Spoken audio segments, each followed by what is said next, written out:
Hello, my name is Nafomia Halomeskel, and I was a co-partner on the installation piece called Project Girl. While I was looking at it from a technical point, the entire process, I found myself falling in love with these girls and falling in love with the idea of interviewing, and found myself learning more skills than what I had.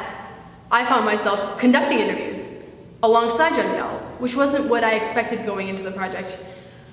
So our roles, as far as what the project was, became muddled while we were interviewing because we were both kind of dipping into each other's fields. It made me feel more confident, and it made me feel more powerful and more of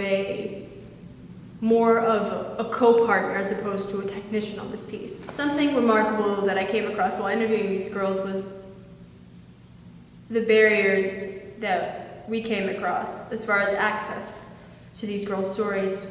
In Highland Park, I felt like we came across an informational barrier with these girls, but we seemed to have an infinite supply to emotional vulnerability, whereas these girls could get to a place of heightened emotion, but information would cut off at that point.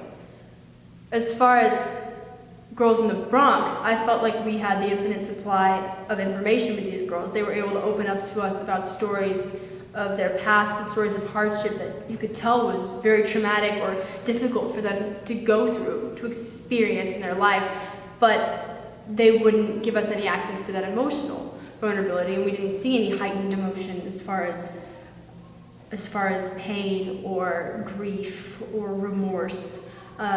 They seem to keep themselves very composed, which makes me think, okay, this could be a sign of how these societies train these girls as far as defense mechanisms, what these girls were allowed to show and what they weren't allowed to show. The project helped me create a structure in which I can work a piece from the ground all the way to production and post-production.